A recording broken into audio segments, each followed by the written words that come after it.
इस समिट की थीम है ब्रेकिंग बैरियर्स। ये थीम भारत और 140 करोड़ भारतीयों की भावना का एक्सप्रेशन है। इस एक नए भारत के संकल्प का अगर कोई सबसे बड़ा प्रतीक है तो वो है हमारे प्रधानमंत्री श्री नरेंद्र मोदी जी। मुझे आपका स्वागत करते हुए बेहद खुशी हो रही है प्रधानमंत्री जी। हम आपके तहे दिल से आभारी हैं। हमें गर्व है कि आज आपके नेतृत्व में भारत दुनिया की फास्टेस्ट ग्रोइंग इकोनॉमी है। आप हमेशा कहते हैं ये उपलब्धि हमारे देश के 140 करोड़ लोगों के प्रयासों का परिणाम है। भारत के बढ़ते प्रभाव का एक महत्वपूर्ण उदाहरण हमें पिछले दिनों आपकी अध्यक्षता में हुई G20 समिट के दौरान देखने को मिला। इस समिट में एक ठोस और न्यायपूर्ण दुनिया के लिए डिक्लेरेशन पर सबसे बड़े देशों का कंसेंसस बनना ऐतिहासिक घटना है। G20 समिट के डिक्लेरेशन में gender, environment, global south, Ukraine war और क्लाइमेट टॉक्स में हमारी पोजीशंस ने भारत के उच्च नैतिक चरित्र को जग जाहिर किया है। वर्ल्ड बैंक और यूनाइटेड नेशंस जैसे मल्टीलैटरल इंस्टीट्यूशंस में इमर्जिंग वर्ल्ड ऑर्डर के तहत सुधार के लिए भारत के प्रयासों को जो समर्थन मिल रहा है वो दुनिया में हमारे बढ़ते प्रभाव का प्रतीक है। किसी देश की दुनिया की बड़ी ताकत बनने के लिए 4 मुद्दों का ख्याल रखना होता है। इसमें पहला है इकोनॉमिक परफॉर्मेंस। भारत पिछले कई साल से दुनिया की फास्टेस्ट ग्रोइंग इकोनॉमी है। आज भारत विश्व का सर्विस सेक्टर पावर हाउस होने के साथ मैन्युफैक्चरिंग रेवोल्यूशन की ओर भी तेज़ी से कदम बढ़ा रहा है। आईफोन और 5G टेक्नोलॉजी से लेकर फाइटर जेट्स और सैटेलाइट्स तक मेक इन इंडिया का दायरा बढ़ता जा रहा है। 1 लाख स्टार्टअप्स और 100 से भी ज़्यादा यूनिकॉर्न्स के साथ आज भारत का स्टार्टअप इकोसिस्टम विश्व के तीसरे नंबर पर है। 2014 में हम दुनिया की 10th लार्जेस्ट इकोनॉमी हुआ करते थे, अब बहुत जल्दी 3rd लार्जेस्ट इकोनॉमी बनने जा रहे हैं।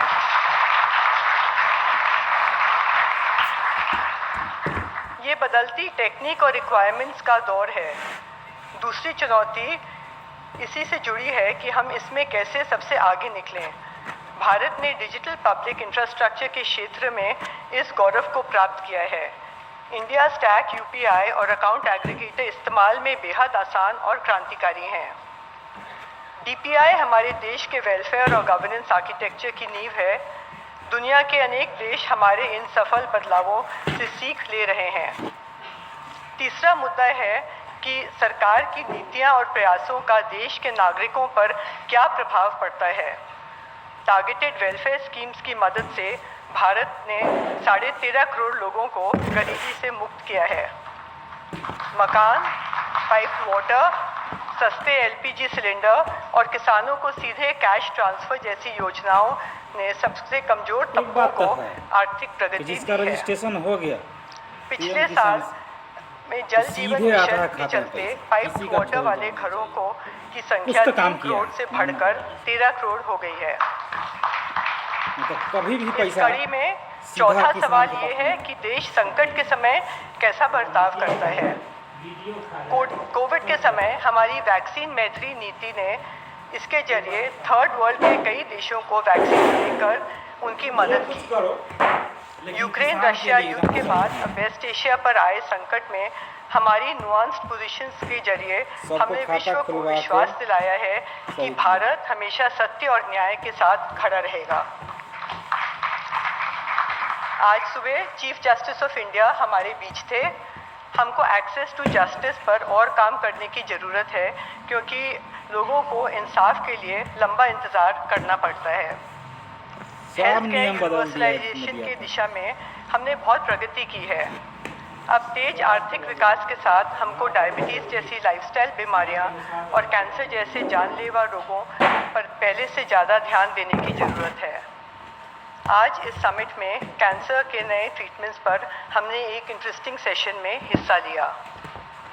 हमें युवा वर्ग के एजुकेशन और स्किल्स देने की चुनौती को भी पूरा करना है।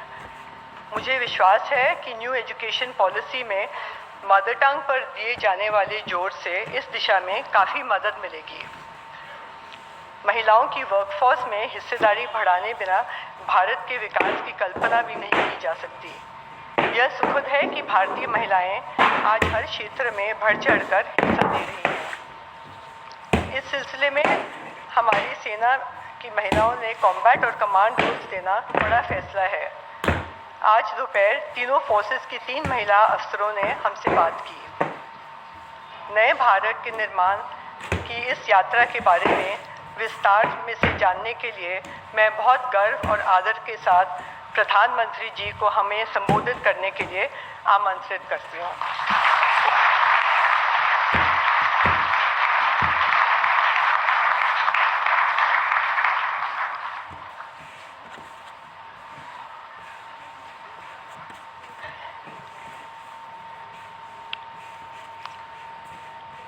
शोभना भरतिया जी,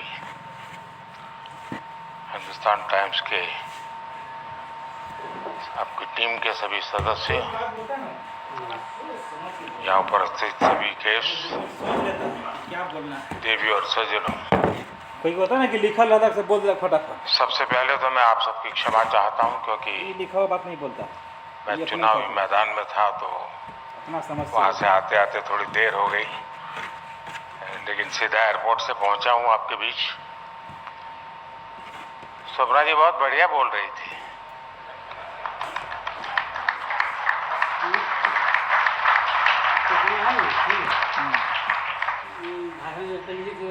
यानी मुद्दे अच्छे थे,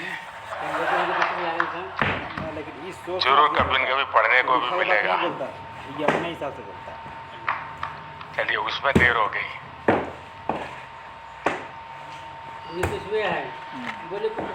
साथियों, आप सबको नमस्कार। हिंदुस्तान टाइम्स लीडरशिप समिट में एक बार फिर आपने मुझे यहाँ निमंत्रित किया, इसके लिए मैं एसटी ग्रुप का बहुत बहुत धन्यवाद करता हूँ। 2014 में जब हमारी सरकार बनी थी और हमारा सेवा काल शुरू हुआ था, उस वक्त इस समिट की थीम थी रीशेपिंग इंडिया। नहीं बोला सही है, यानी एसटी ग्रुप ये मानकर चल रहा था जान लो कि आने वाले समय में पढ़ लिख लेता है तो इधर उधर भाग दौड़ करके ब्याह करने लगता है, भी जाने लगता है, भी जाने लगता है, मतलब अपने लाइफ के बारे में नहीं सोचता, बहुत कुछ बदलेगा, नहीं सोचता है। रीशेप होगा। 2019 में जब हमारी सरकार पहले से भी ज्यादा बहुमत के साथ वापस आई, बर्दाश्त तो नहीं करता, उस समय आपने थीम रखी कन्वर्सेशन फॉर इज्जत नहीं देता। सही बात बोल रहा है, लेकिन लोग समझ रहे हैं गलत। आपने एसटी समिट के माध्यम से दुनिया को संदेश दिया कि भारत एक बेहतर भविष्य के रास्ते पर आगे बढ़ रहा है। अब 2023 में जब देश में अगले वर्ष होने वाले चुनाव की चर्चा हो रही है, सही बोला है, तो आपकी में थीम है है लो पत्नी पति की बियॉन्ड बैरियर्स। इज्जत रखो, इज्जत नहीं करेगा। और मैं जनता के बीच रहना जीने वाला इंसान हूँ, पॉलिटिकल आदमी हूँ, तो और जनप्रतिनिधि हूँ, तो मुझे उसमें कुछ एक संदेश दिखता है।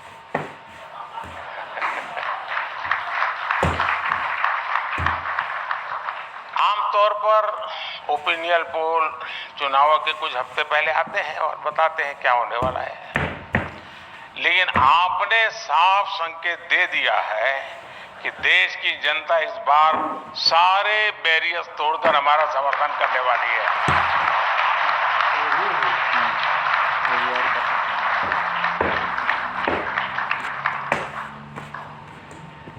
2024 election results will be beyond barriers.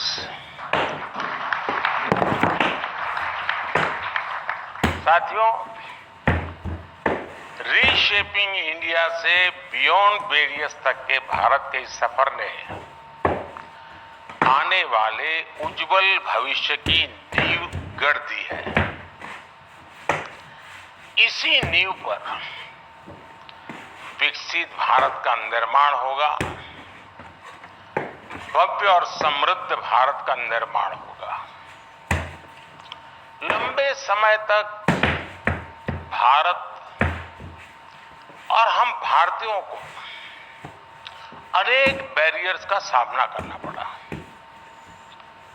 हम पर हुए हमलों और गुलामी के लंबे कालखंड ने भारत को बहुत सारे बंधनों में बांध दिया था। स्वतंत्रता आंदोलन के समय जो एक ज्वार उठा, जो जज्बा पैदा हुआ, सामूहिकता की जो भावना पैदा हुई, उसने ऐसे कई बंधनों को तोड़ दिया था।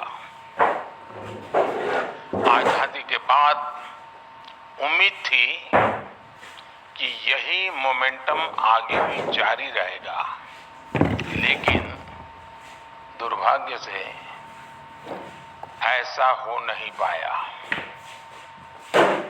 अनेक तरह के बंधनों में बंधा हुआ हमारा देश उस रफ्तार से आगे नहीं बढ़ पाया जितना उसका सामर्थ्य था। एक बहुत बड़ा बैरियर मानसिकता का था, मेंटल बैरियर्स। कुछ बैरियर्स रियल थे, असल में थे। कुछ बैरियर्स परसीव्ड थे, बनाए गए थे, और कुछ बैरियर्स एग्जेजरेटेड, बढ़ा चढ़ाकर हमारे सामने हौवे की तरह प्रस्तुत कर दिए गए थे। 2014 के बाद से ही भारत लगातार इन बंधनों को तोड़ने के लिए मेहनत कर रहा है। मुझे संतोष है कि हमें अनेक बाधाएं पार की हैं और अब हम बियॉन्ड बैरियर्स की बात कर रहे हैं।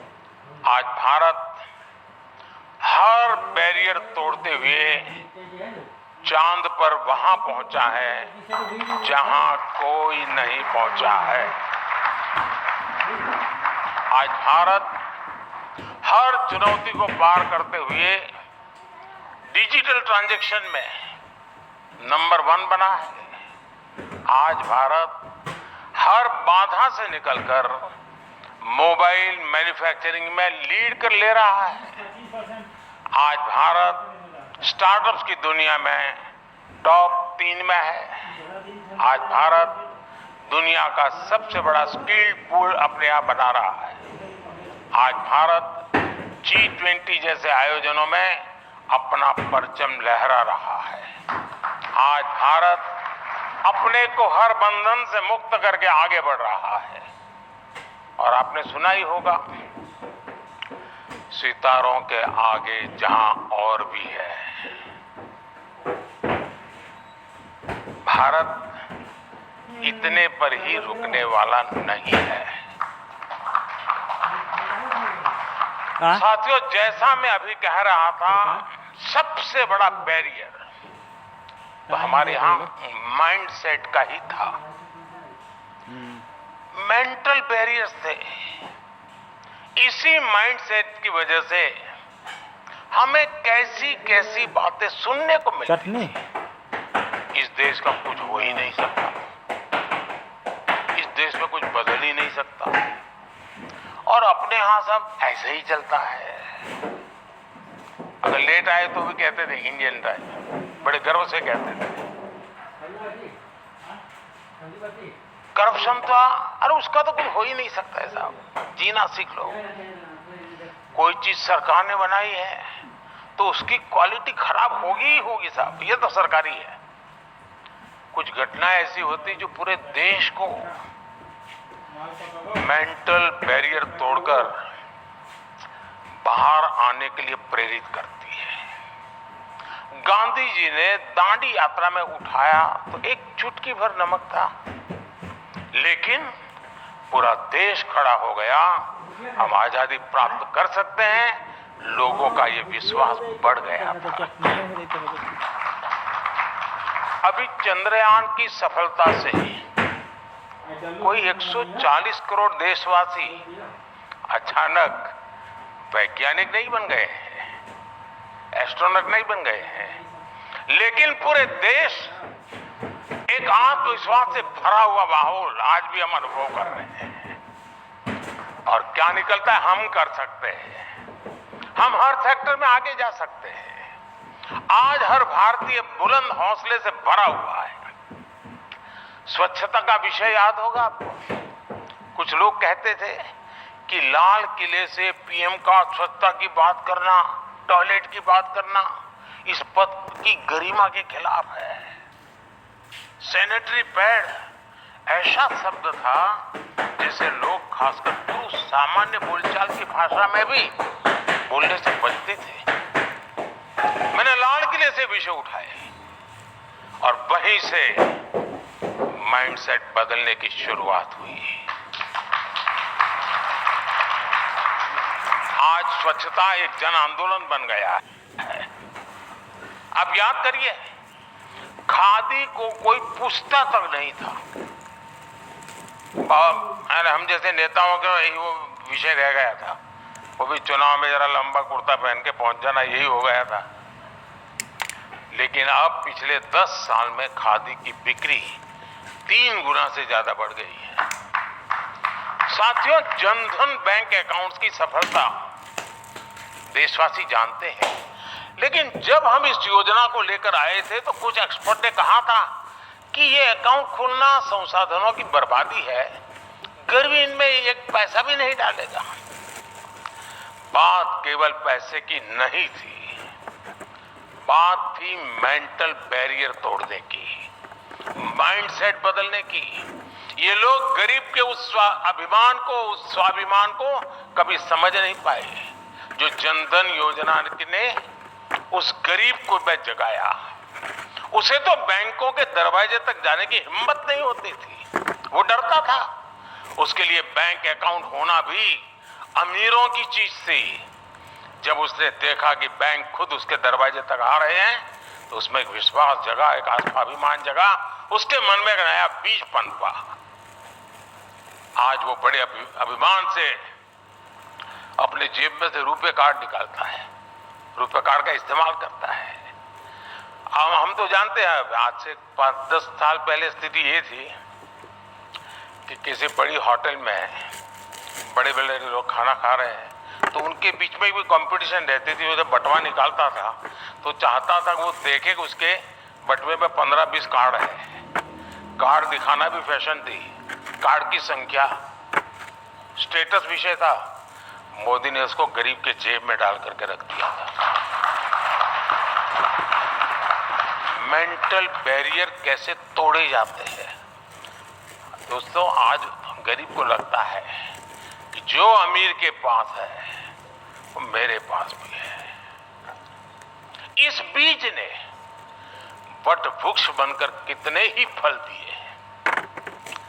एसी कमरों की नंबर और नैरेटिव वाली दुनिया में रहने वाले लोग गरीब के इस मनोवैज्ञानिक सशक्तिकरण को कभी नहीं समझ पाएंगे। लेकिन मैं एक गरीब परिवार से आया हूं, गरीबी को जीकर यहां आया हूं, इसलिए जानता हूं कि सरकार के इन प्रयासों ने कितने सारे बैरियर्स को तोड़ने का काम किया है। माइंडसेट में ये परिवर्तन देश के भीतर ही नहीं, बाहर भी आया है। पहले आतंकी हमला होता था तो हमारी सरकारें दुनिया से अपील करती थी कि हमारी मदद करिए। विश्व मत बनाने के लिए जाना पड़ता था, आतंकियों को रोकिए। हमारी सरकार में आतंकी हमला हुआ तो हमले का जिम्मेदार देश दुनिया भर से खुद को बचाने के लिए गुहार लगाता है। भारत के एक्शन ने दुनिया का माइंडसेट बदला। 10 साल पहले दुनिया सोचती थी कि भारत क्लाइमेट एक्शन के